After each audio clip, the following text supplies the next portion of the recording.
Good Monday morning to you. It's Cincy Lifestyle. And boy, did you make a good choice to watch us this morning. You're going to be glad. Going out with a bang. See, that's not how we were before the red light came on. We were all trying to recover from losing an hour of sleep. Absolutely. But we are glad you're with us this morning. Got a lot to talk about today. We do. Yeah, we do. Hey, you know, we always look for bizarre things, so here's one. You know, there's the whole water into wine conversation. Well, it turns out there's a village in Italy where that happened, kind of, sort of. They woke up one morning, turned on the tap, and out came red wine. Red wine came out of the taps. Now, what happened? Yeah, what happened was apparently there was a problem at the production facility, which forced wine from a silo Problem into or a the solution? Well, the folks in the community thought it was a solution. I can tell you that. They were even able to tell where it came from because of the aroma. The nose. Is it a Merlot? Is it? And I'm thinking if you're changing the faucets, right? If you want some mulled wine, you turn on the hot faucet. more red wine. Clearly, you're not the person to take this. I will not send in a complaint. So did anybody taste it? Oh, I wonder. No, of course not. But No. Was the quality there? No, it actually, Kind of here's the watered deal. down, I guess. Well, Okay. Here's the deal. Right, there's a winery in that community. Yeah. And so that's where the problem originated. And they were able to smell that it was the wine from the local source. And so they resolved that. The village council apologized to everybody in the community for the problem. And everybody was like, what apology? That's a blessing. We're okay. We're happy with it. More. Exactly. Water into wine. And speaking of more or less, yeah, this is National Nap Day, Workplace Nap Day. All right, yes, it was created by William Anthony, who's a former professor of rehabilitation and counseling. He created it to be on the Monday after daylight savings time. Look at that seal taking a nap.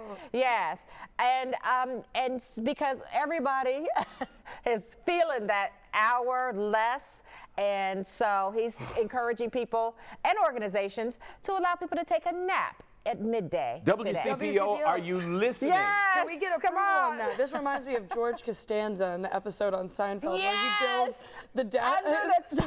Right. And he has the shelf popped down and he has the alarm clock. You put a pillow down there, you bring in your fuzzy blanket. I love Clearly we it. hit a nerve. That will be us today. Yep, So we have hit a nerve. we might be able to take a nap, maybe, but you know who can't take a nap is our first responders when they're on the job. That's true. That's true. Our first responders cannot be taking a nap, which means it's time for another episode of Feed the Firehouse. This is when we visit our local stations and uncover some of their favorite recipes and camaraderie amongst the crew. And today, we bring you Liberty Township. Take a look. Oh, Yeah. what are we cooking today? I'm looking at maybe some green chili turkey burgers for lunch. Ooh, green chili turkey burgers. I'm into it. Green chili turkey burgers are on the menu today. But in order to feed the firehouse, the first mission of any meal is a stop at the grocery store. All right, so we're looking for cheese. What cheese are we looking for right now? Oh, I was looking for a hot pepper shredded cheese. And when you're cooking for 6 to 8 people, no ingredient can be left behind. Joe, what happened? Forgot the green chilies for the turkey burgers, so I had to come back. Each day, every member of the team pitches in $10, $5 for each meal. And when the shopping is done, it's then time to get to work in the kitchen. So we are back at the fire station, station 111, and we have Joe and Matt who are cooking. First of all, why is it so important that you guys are eating together and cooking together and just being together around the dinner table? I would say it's similar to the core of a family. You know, you eat together, you talk about the day, talk about runs you were on. Hopefully we can sit down, relax for a minute, and just enjoy each other's company. You know, hopefully laugh about something. Don't do this at home. Their days are long and many times grueling. Whether it's training, cooking, cleaning, prepping equipment, you name it, they have to be ready to make a run at any moment, which means they even have to drive the fire truck to the grocery store just in case. If we didn't take the fire truck to the grocery store, we would have to drive back to the firehouse, get the fire truck, respond to the call, and delay care. Or when people call, they want you there, and they want you there as fast as possible. Every minute counts. Every minute counts, Yeah. and they think 3 minutes is forever. And that includes when the pizza's in the oven. Yes, it is. It's a fine line between burnt and crispy. Taste test. All right, should I put anything on it? Is it that good that you don't need a sauce? Well, you got to try it originally to Fair. see how it tastes, and then you season after that. Mm-hmm. Would you like some guacamole on it? Ooh. Yo, that's got some zing to it. Does it? Mm-hmm, that's good though. All right, boys. Thanks for feeding me today. On to the next. What a fun trip. And we've been bringing you some great recipes from local firehouses. And today we are officially kicking off the Feed the Firehouse, sponsored by Furniture Fair. And with us today, we also have our friend, Ed Hartman from Furniture Fair. Has anybody seen, oh, hey, Ed. Hi, so Allie. great to have you here today. Yeah, you know, I've worked with a Hall of Famer, and now I think I'm possibly working with Wonder Woman. Is that possible? Yeah, they're all Sorry for calling. the spike of the mic there. Yeah. I was a little excited. Well, Ed, we are so excited to have you on board for this Feed the Firehouse. But in all seriousness, why does Furniture Fair want to be a part of such a program like this? Well, Furniture Fair has a passion of getting behind causes and giving back to the community, and that's really what my job is to have a Furniture Fair outreach, and we help so many people and so many causes. And we opened up a new store in Beaver Creek, Ohio, and found out just by accident on a plane ride that the person there had ties with a nonprofit in Beaver Creek, Ohio. And what they did is they fed the firemen whenever they could and had enough funds in the Dayton area. So I said, hey, I got an idea. Did you ever work with the fire departments in Beaver Creek? And said, no, we just didn't have the funds. And I said, how many fire departments are there? And in Beaver Creek, there were five different fire departments. And we donated, Furniture Fair did money to feed all 5 of those fire departments on Thanksgiving Day. What a great cause, and how their families come together. Since then, you know, I don't, and I don't think anybody out there should take for granted what these gentlemen and ladies do for their communities. They sacrifice so much. We helped another local fire department here that needed a couple 5 sets of bedding. We did that for them. What a great cause. You become part of them, and we just love what we do, and to help somebody and bring smiles, because these individuals sacrifice so much. Yeah, well, we are very excited and happy to have you on board, because as you said, they go through a lot, their days are grueling, and it's just a blessing and an honor to be able to go in and tell their stories. So then over the next 6 months, we will be coming to a firehouse near you to sample and share their favorite go-to recipes. We will be visiting a different firehouse each month, so be sure to check it out. We're looking forward to it. Ed, thanks again. Thank you. All right, Clyde? All right, Allie, thanks. That sounds good. Now, we're going to keep the theme of a helping hand going by introducing you to a local program in our community that's changing lives for the elderly and family caregivers. The program is called the Elderly Services Program by the Council on Aging. And we're going to check in here in just a few seconds to find out about one individual story. Margot, in fact, is going to tell her story about how the program has affected her life and improved it for the better. Going blind really breaks my heart, because I kept thinking, when I retire and when I get settled, I'll be able to help people. I want to do something, because I feel like I don't do what I should for my community. My father said, every time you do something for your community, you're doing something for yourself. And that's the way I always looked at life. So the Elderly Services Program is a program we have here in Butler County to help older adults stay in their home. That's the mission of our program. So what I do and our other care managers do is we meet with clients, we assess their needs, and determine what services that they would be eligible for. So that's going to look different for each person. We really try to customize what we do based on their needs. Anything from home care, which can help people with bathing, with grocery shopping, with cleaning of their house, doing laundry, medical transportation, the Life Alert button. So when I started working with Margot 6 years ago, she had medical transportation and her Life Alert button. At that point, that's all she needed. And then throughout the years, we've added services. You know, when maybe she's had a health decline, when her health improves, we're able to take some of those away. It's something that might bloom that's green. Is this bill? I'm Margot. I come in a couple times a month and I help her pay all of her bills. I do the checks, balance her checkbook. We have it big so she can try to see it, and mail them out. I just hope everybody takes advantage of a program that gives you everything you need. If I didn't have elderly services, I would not be here today. I would be in a nursing home, probably forgetting everything in my life. At the end of the day, after I help people like Margot, I can go to sleep knowing that I've done something good. Made a difference. Yeah, and I've made a difference. We are here to help you, whether it's something very small or something very big, that you don't have to have huge needs right now. Meet with us, let us come in, put in that lifeline so that when down the road you might need more help, you're already familiar. And you paid into this, let us pay you back. Wow. There are, by the way, a couple of different ways you can find out more information on the Council on Aging and ESP programs. First, visit lifespanohio.org/ESP or go to helpforseniors.org. Mona? Well, coming up here on Cincy Lifestyle, if you're looking for younger skin, and aren't we all, then look no further. We talked to the owner of Pour Moi Skincare about how this smart serum can help you look as young as you feel. We'll be right back.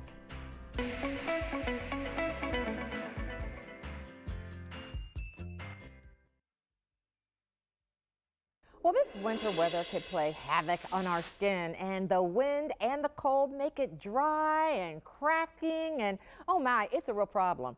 But how do you end the dry skin syndrome and get younger looking skin? All right, we're all the ladies and men out there. We're looking for answers, and joining us now is Uli Haschlacher, the founder of Pour Moi Skincare. It's French, and it's a French anti-aging premium brand that actually has a patent. Yeah, thank you, Uli, for being here, because that's rare to get a patent on skincare and beauty products. In the United States, it's extremely difficult. I only think 3% from all patent application will be a patent. And our concept is climate smart, and that is completely unique. What we found is that if you formulate and customize skincare for the climate you actually live in and the climates you are visiting, you get extraordinary results. And I kind of tried it on my own. Let's show our viewers exactly. She's got her hands up right now. Let's see if we can get a little closer to that, and you can see the difference of the hand that was treated and the hand that was not. Climate smart, and this is a regular moisturizer.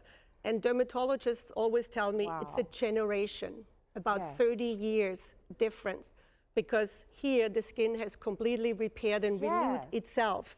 And the clinical studies now, but I'm talking about evidence-based medical research, unbiased research, has found in the last 10 years that biochemically skin is changing accordingly to temperature, humidity, and air pressure. So where you are determines what biochemistry your skin has. So right now, where we go to this polar coaster weather, where it's a roller coaster in temperatures and humidity, you have really cold and dry weather, and then you have milder, like spring-like temperature with some humidity. And I brought everything you need in this zip code, because it's, think of it like skincare for your zip code. That will give you your most useful, beautiful skin. And it's important that you don't use the same skincare product every day, because the weather changes. Exactly. So in this case, this is the Polar Coaster Rescue Kit. So it has the star of this 3-step system, 1, 2, 3, is really the 2 moisturizers. This is the one for polar, And this is the one for the temperate, for the milder days. So until the end of April, I looked up the Farmer's Almanac, I looked up the Metro, the real weather channels, the science, and until the end of April, you will have very cold temperature, about 70% of the time, and 30% you will have really warm temperature. And that's when you change over to the temperate day cream. But it starts out with Quench and Trench, we call them in the office. Okay. It's the hydrating balancer, and it's like your first glass of vitamin water you drink in the morning. And it gives you the anti-aging ingredients already that are specific for Cincinnati. And then you follow it with the Black Serum. It makes your smart skin even smarter for this weather, and it really jumpstarts repair and renewal in the skin that you have not seen before. And then the star of the dream team is the Polar Day Cream when you are in the 30s and 40s in the temperatures. And then when it's in the 50s and 60s, you switch over to the temperate day cream. Think about dressing your skin. And it's just the moisturizer that switches around, because you wear a much thicker coat when it's cold outside as you do when it gets warmer. And so your skin is the same. And then here we have the night cream, and at night it aligns with your repair process at night. We're looking at the picture. We showed the hands just a couple seconds ago again, but we're looking at the difference that this product makes, Pour Moi makes in your skin. Oh my goodness, it is huge. It is a huge, so just give me a little bit of background on why you decided to do this. Well, I found that my skin, when I was an executive in the skincare industry, that with traveling, it always changed. Initially, I thought, oh, my good skin turned to bad skin because of hormones, bad products. I blamed everything. But when I've started to do a journal, I found out that it had to do with the places I was in and actually the climate above. My dad in the 60s used to be in a technology called powder coating. It's a paint for outdoors, and it was depending on the climate. So we lived in South Africa, in Israel, in Florida, in Denmark, all different climates, and it stuck with me. So surfaces are very influenced by the climate, and then I realized skin is not different. The outer layers. All right, so tell us, you have a Cincy Lifestyle special. Tell us about that quickly. We just have a couple seconds left, and where people can get more information and get this wonderful product. This is today 50% off. It's normally $176, but now it's $88. It's all made in France, all clean ingredients. It comes in this beautiful vegan bag, so we are also vegan and cruelty-free. If you don't love it right away, return it for a full refund, but we really don't have any returns because everybody gets this extraordinary results over time. All right. Uli, thank you so much for coming, bringing your products. We appreciate it. Thank you. Information is right there on your screen, so take a look, and I hope people will come out and try it. It's amazing, the results. Thank you so much. Thank you. Thanks, Mona.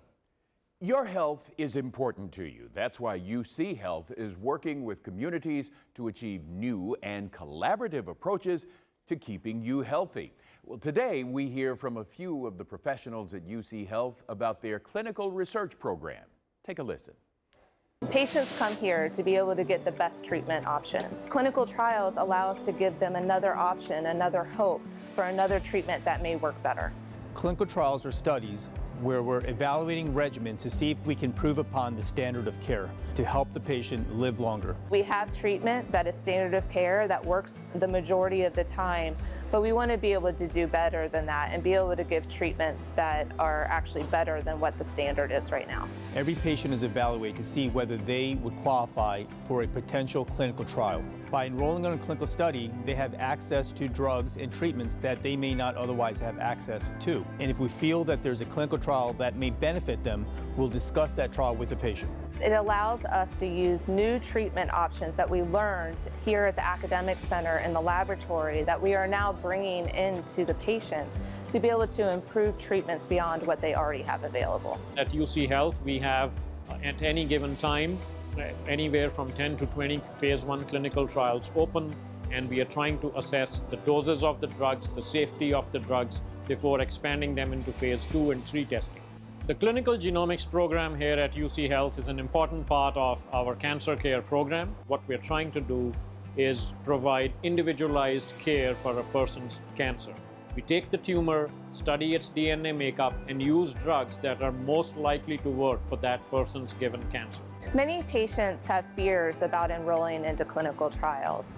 One of them is, I don't want to be a guinea pig. Yes, we are testing this for the first time in a patient, but we've done all the safety testing in animals and in the laboratory, and if we didn't really think it was going to work and that it was going to be safe, we wouldn't have brought it into clinical trials in the first place. When we enroll a patient onto a clinical study, the risk for the patient is our primary concern. We evaluate every patient at every visit to make sure that the study is safe, and if we ever feel the study is not safe, we stop the study for that patient. When a patient comes to UC Health, they're evaluated by a multidisciplinary team. The patient's case is discussed by a panel of experts, including doctors from medical oncology, surgical oncology, radiation oncology, and a patient-specific treatment regimen or plan is formulated for that specific patient.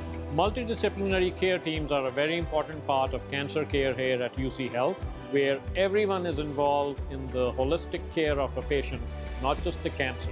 Clinical trials can move the needle in medicine because they're giving us a chance to use science and be able to actually make the treatments better for our patients.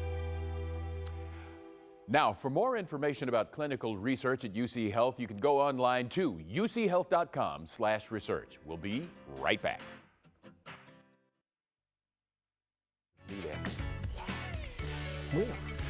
That's Cincy Lifestyle for Monday, March 9th. Got caught, didn't you? Remember, reach out to us if you have ideas for this show or if you'd like to see more dancing. We always want to hear from you. We love it. Make it a great day. Thanks for watching our video, and if you liked what you saw, hit the subscribe button. You can also check out full episodes of the show you've never seen before, or watch your favorites again and again. And as always, we love to say it, make it a great day.